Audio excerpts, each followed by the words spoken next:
So I tweeted this leading up to this podcast. I was like, man, you can really tell the difference between an anime where like Oh, it that was the writes the one you were female talking about. characters. Yes, Okay. Okay. there's a difference between anime that write female characters for like the sake of like titillation and male gaze and like just that certain audience of people who just want like a that wish fulfillment ass type universe. And then like people who actually care about writing women and write like compelling women characters that you actually like. Because man, I fucking love Lycoris Recoil. Okay. Holy shit, that character, like the main character, what is it, Chisato? Yeah. She's Yeah. so Chisato. Yeah. she's so likable. Like That's what a lot of everything she people say. does, Yeah. she has so much personality. Like she opens the episode, like the first time you see her, well, not the first time, but like the first big scene she has where like she walks into her, like, cause like the story, I will get to the story, but like she walks into like the cafe where they work out, and she's like, yeah, there were people saying that there's somebody cute working at this cafe, and one of the chicks is like, they're talking about me, and she was like, and the main character just looks and is like, look, your face is the only joke you should be telling, you drunk. And I was like, oh my God, like the burn, like everything about that character is great, from like her optimistic outlook on things to how like she just kind of lives life her own way, even though she lives in this like she's a part of this really rigid organization, but her skill has just, what's the word I'm looking for, kind of absolved her of all the like the regulations. She just kind of like, yeah, I'm so good, I just live life my own way and I do things my own way.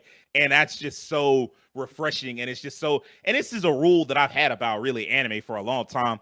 If you want an anime with some really well written female characters, or even just decently written female characters, because like well written is a high bar to clear for anime, unfortunately.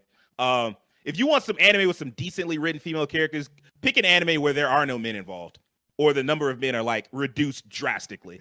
And this is one of those. I feel like there's and a trope for that. probably like I could, dating back to like Koihime Muso when I was a kid, when I was much in my 20s, and it's just like a cast of women, and like suddenly they're free to do things that aren't, how do I relate to some dude? How do I relate to some man? There is a trope for that. I'm blanking on what the name of it is. I'll probably think of it later on in the episode and I'll bring it up. But yeah, that is a trope. So yeah, I mean, I guess this is one of the shows that I like the most. There are two. I'll come back around to another one, and if y'all have more than one, feel free. I loved Lycoris Recoil. Like the first episode, it's about these girls. Like apparently a long time ago, like some years before the show started, there was this really bad cataclysm in Japan, right? And so you get these girls, like there's this a wave of like chaos that happens, and then gradually peace comes back. And the way they brought back peace was by, for whatever reason, hiring a bunch of girls to become like assassins.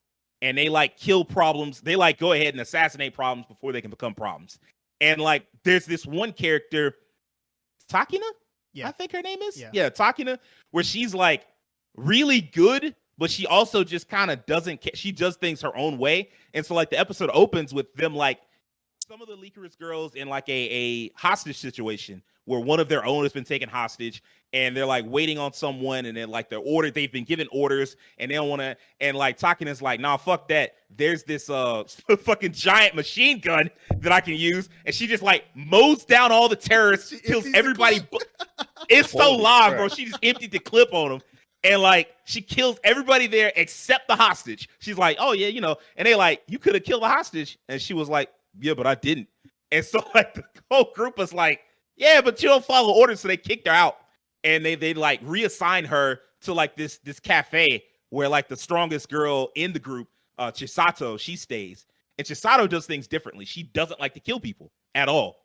And it kind of harkens back, now that I think about it, to like those old days in the early 2000s where there would be all these protagonists that were like OP as fuck, but they never wanted to kill anybody. Like Vash the Stampede and Kenshin from Rurouni Kenshin. Or even, and this is fan service reference, but whatever, Tendo Rusina from Grenadier. Basically just Vash with giant tits. And like they all had these, like they were the most talented person in the show at any given moment, but they gave themselves a higher level of difficulty because they were like, I'm not going to take any lives if I don't have to. And Chisato's just like that. She refuses to take lives. She's doing whatever the fuck she has to. And sometimes lives are taken and she can't do anything about it. And that's like the the things she has to deal with, and she's trying to teach Takina like, hey, you don't have to live the way that they've taught you to live. And that's such, and then also it helps. This show's beautiful. Yeah, it is. Like, Well, yeah, it is well animated. Yeah, it's so pretty. Like, just sitting there, you just like, yo, everything's so well animated and so beautiful. And so like that's easily, well, not easily. It's one of my top two favorites for the season so far.